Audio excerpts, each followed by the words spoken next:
अगस्त का महीना कितनी देगा समस्या धनु राशि वाले व्यक्तियों को, या कितना देगा साथ, इसकी हम यहाँ पर चर्चा करेंगे।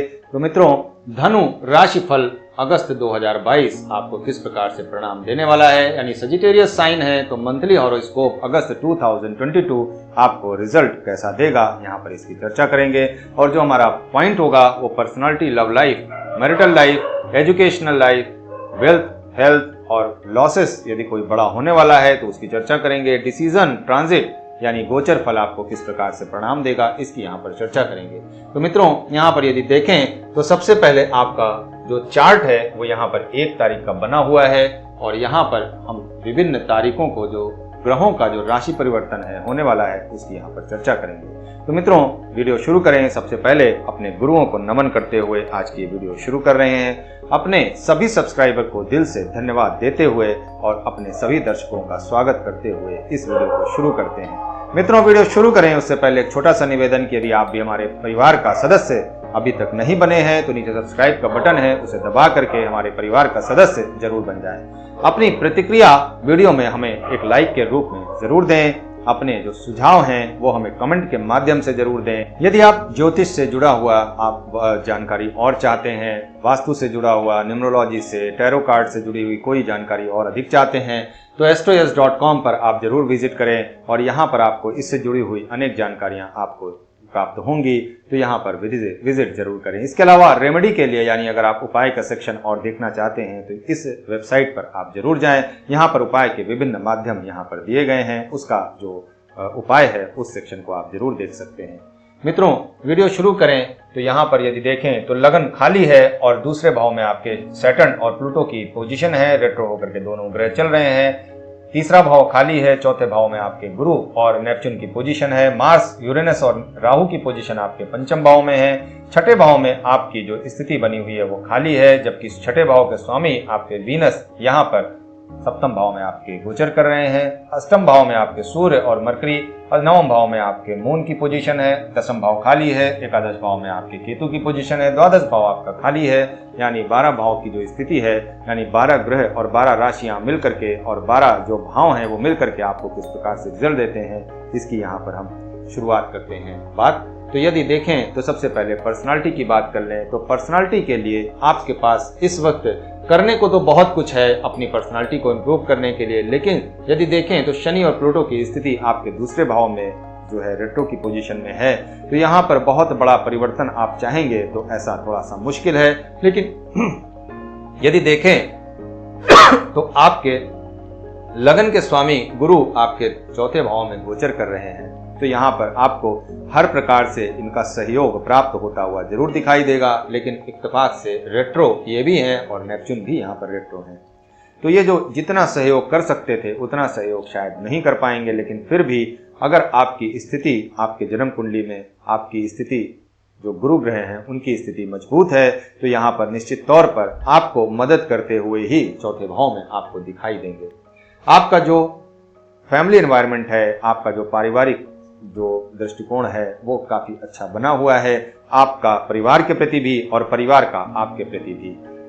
पंचम भाव की यदि बात करें तो आपके जो है लव लाइफ की बात करें तो पंचम भाव आपका जो है काफी स्ट्रांग यहाँ पर बना हुआ है। मंगल की पोजीशन पंचम भाव में ही है। यूरेनस और राहु की पोजीशन भी यहाँ पर बनी हुई है, तो बच्चों से जुड़ाव आपका वो भी यहाँ पर काफी अच्छा बनने वाला है। और यदि देखें तो आपका जो लव लाइफ है वो यहाँ पे थोड़ा सा ये कहें कि नई खोज के लिए तैयार है, तो यहाँ पर आप अपने जो पुराने पार्टनर हैं उससे ब्रेकअप का भी यहाँ पर चांस बन रहा है, और यहाँ पर यदि नए पार्टनर की तलाश करनी है तो इसका भी चांस यहाँ पर बनता हुआ दिखाई देता है।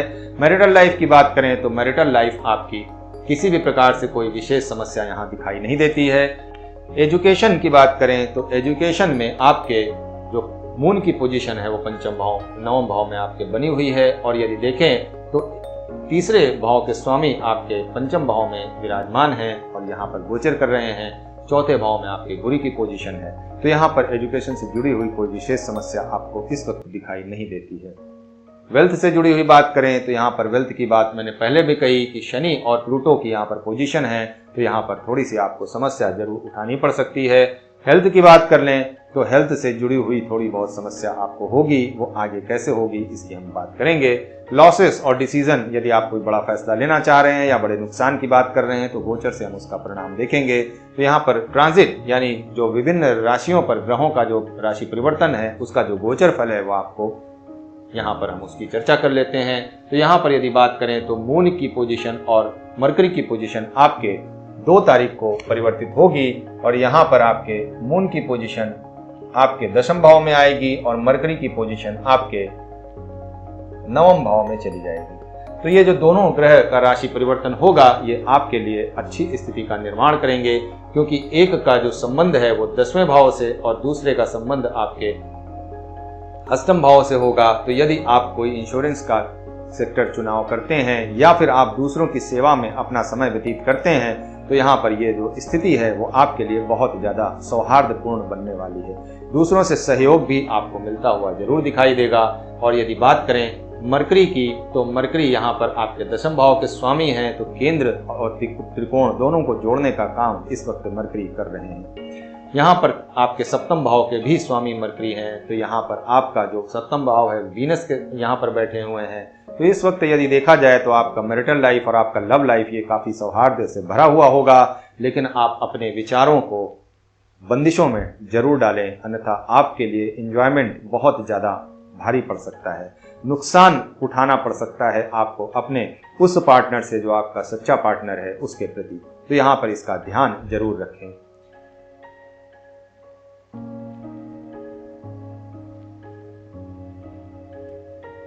पाँच और 6 तारीख की बात करें तो यहाँ पर मून की पोजीशन केतु के साथ रहेगी और जब तक ये केतु के साथ रहेंगे आपको लाभ के लिए विचार जरूर करने देंगे। और आप लाभ के लिए जब विचार करेंगे तो वहाँ पे आपको एक हाइपोथेटिकल जो स्थिति है उसका निर्माण जरूर होगा, किंतु यहाँ पर लाभ कन्वर्ट हो जाए आपके वास्तविक, यानी जो आप लाभ चाहिए, जैसे आपको अगर आपको धन का लाभ चाहिए तो यहाँ पर आपको पैसों में वो कन्वर्ट हो जाए, ऐसा आपको भ्रम जरूर होने वाला है, किंतु ये सत्य नहीं होगा। ये आपको समस्याओं से ग्रसित जरूर कर देंगे। लेकिन कुछ क्षेत्र हैं जहाँ पर जैसे रिसर्च का क्षेत्र चुनते हैं आप, तो रिसर्च के क्षेत्र में आपको यहाँ पर फायदा जरूर दिखाई देगा। आपका रिसर्च आपका पूरा होता हुआ दिखाई देगा। आपको एक ऐसा सहयोग प्राप्त हो जाएगा जिसकी वजह से आप रिसर्च का क्षेत्र अपना जो वो पूरा कर सकते हैं। यानी अगर आप PhD कर रहे हैं तो ये आपके लिए अच्छी स्थिति है। और यदि आप जो है 8 तारीख की बात करें तो वीनस का ट्रांजिट हो जाएगा आपके 8वें भाव में, और वीनस का जब ट्रांजिट होगा तो यहाँ पर आपके लिए जो स्थिति का निर्माण होगा वो सूर्य और वीनस आपके 8वें भाव में चले जाएंगे। तो यदि देखें तो आपके 6ठे भाव के स्वामी और 11वां भाव के स्वामी आपके 8वें भाव में आ जाएंगे। तो किसी भी प्रकार से ये स्थिति आपके लिए बहुत ज़्यादा नुकसानदेह नहीं होगी, लेकिन बहुत ज़्यादा फायदेमंद भी नहीं होगी। यदि आप किसी भी प्रकार से समाज से बैर लेते हैं तो यहाँ पर आपको इंजरी होना जरूर यहाँ पर दिखाई देता है। तो ऐसी स्थिति का निर्माण ना हो, समाज से किसी भी प्रकार का आप बैर ना लें, इसका ध्यान आपको रखना होगा।